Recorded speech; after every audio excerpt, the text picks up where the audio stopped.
Hey, I'm going to tell you everything that happens in the game, so if you want to play the game for yourself or watch any other YouTuber play it, go ahead and I'll be right here.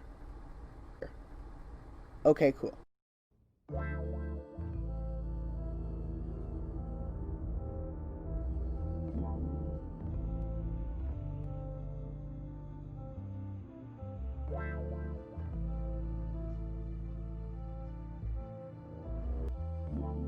At the start of the game, we're greeted with a live-action news shot of downtown Chicago during the Corona quarantine. Wait, what? No. After the cutscene ends, we receive a call from Brad Vickers. You know, the worthless excuse of a STARS member that gets bit within the first 11 minutes in the game. To which he tells you need to leave your apartment, and that he doesn't have enough time to explain. You know, like every intense moment in games. But before Jill can grab her drugs, we're introduced to Nemesis, who looks like a walking trash bag. He then proceeds to kick, throw, and try to choke Jill multiple times. Not only that, but she crashes a car off a parking lot, which should have broken some ribs or caused eternal bleeding, killing her instantly. Oh, but don't worry, because Jill has plot armor, making her invincible.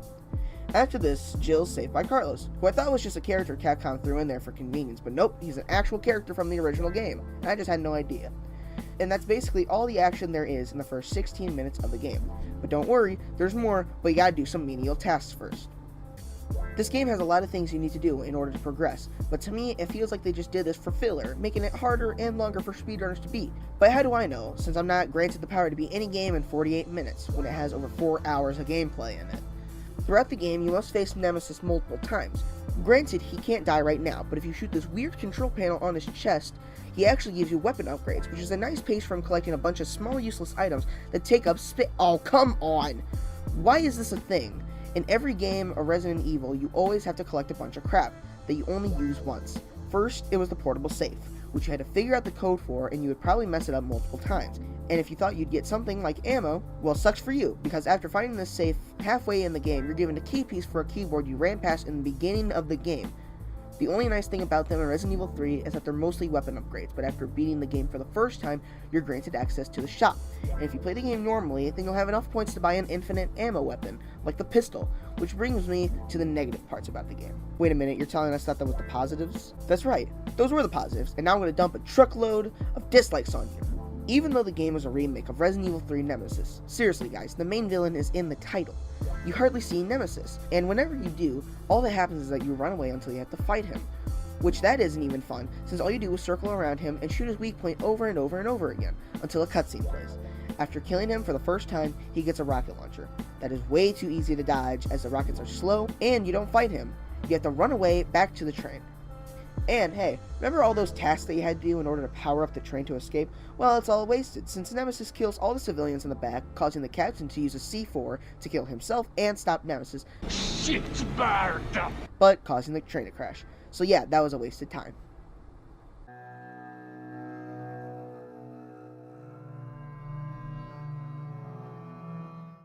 After the crash, we're introduced to gameplay of Carlos, who we get to see play twice, but the only thing that's interesting about his section of the game is that he can punch zombies instead of rolling. We see the source of Marvin's bite from Brad, who's now a zombie, and we see zombie Brad speak, but only says sorry before taking a bite out of Marvin like a fat guy eating a Big Mac. So now that we covered the interesting things about Carlos' gameplay, let's check back on Jill. Jill wakes up from the train crash, and of course she's not injured due to plot armor. Man, remember when William Birkin transformed into a stronger humanoid version of himself in his second form? Man, I wonder what Nemesis is going to look like in his second form. He'd probably look like a larger version of himself like they did in the original game. Hey, Capcom, I just wanted to make sure, you wanted this for, Nemesis' second form, right? Yeah, that's fine, whatever. I was like, okay, can you just, clarify, all you did was just write any Bloodborne monster. Yeah. Just do that. Okay. And this is where this thing came from. I'm serious. From all the things a multi-billion-dollar corporation could think of, they thought, hey, let's make Nemesis transform into any Bloodborne monster. His second form boss fight is the same thing as in the other Nemesis boss fights. Stay in one spot, circle around, and keep firing at Nemesis' weak spot until a cutscene plays. After we defeat Nemesis, he tries to grab us, but luckily Jill shoots a lock, which plays a sound similar to a cartoon frying pan, to which he grows a tentacle and infects us with the T-virus. And we see Nikolai, which I forgot to mention, was first introduced to us by killing a civilian that was injured, and he seems to be evil, which a Russian named Nikolai and a zombie apocalypse just reeks evil. And here we see Carlos again, from pure coincidence, who brings Jill to a hospital where there's supposed to be a cure. And I say supposed to, in quotes, because Capcom isn't going to kill off the main character we've been playing for as half of the game. Did somebody say boom? So after playing Carlos and having to backtrack multiple times, you finally find the cure to the virus, and you give it to Jill. But it seems the cure doesn't work right away. Who would have thought? And now you have to start a defense section of the game that's kind of fun since it gives you tons of ammo to use unless you're playing on Inferno, because the hardest difficulty means you can probably take 1 or 2 bites, which means getting bit once will use up all those healing items you saved up. Finally, after surviving a horde of zombies, Jill wakes up and goes down to the secret laboratory under the hospital. Wait. You're telling me no one found out there was a secret laboratory underneath the hospital? There wasn't like one nurse that was like, hey, what's this door lead to, seeing how it's right in the lobby? So here's a sped up version of what happens since it's mostly tedious.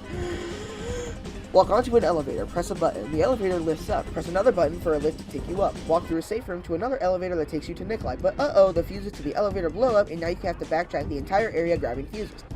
After reading the file on the computer, it basically says Nikolai just wants money no matter how many people die. Basically, just anything has a price. And we meet Nemesis again. Hooray. We then go into another secret lab to make the life-saving vaccine. Also, did I forget to mention that Jill has to make the vaccine to the government or else the entire city's nuked? Well, after going through the entire area, Jill makes the vaccine. Hooray, but look, it's Nemesis. Who would have thunk it? And Jill fights Nemesis for a 3rd time, but it's the same fight we had on the surface, except this time he jumps on these huge AA batteries, which either you need to shoot the control panels to shock him, or Carlos uses a crane to smash Nemesis into them and burn him with acid.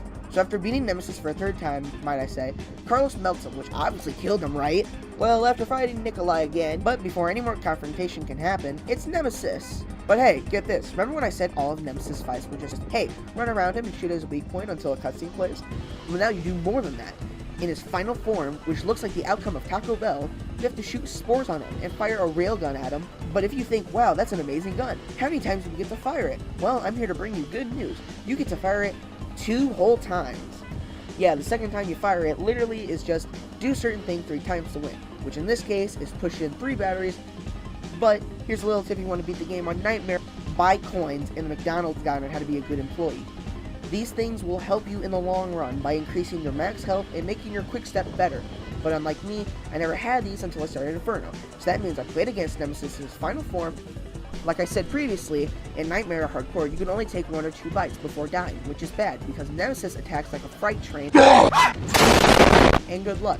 Trying to get up after getting hit the first time because it stuns you for so long, it attacks you right away after the first one. And the game gives you tips, like, oh hey, if you push every button on the controller, you get up faster. Which doesn't matter, because if your game loads in fast after dying, you probably won't even see any of these tips. And as soon as you get hit or stunned for so long, you get smacked and die over and over and over again. But look, I enjoy the game, but Capcom needs to use their multi-billion-dollar minds together and fix these things. But if you want to, try the game. It's fun, and there's tons of challenges you can do, even though you can beat all of them on assisted mode, which make you keep retrying the game until you beat it and get every single achievement. Also, a final dislike of the game that could easily be fixed by Capcom, but the challenge "I might need these later" requires you to beat the game using 1 or fewer recovery items.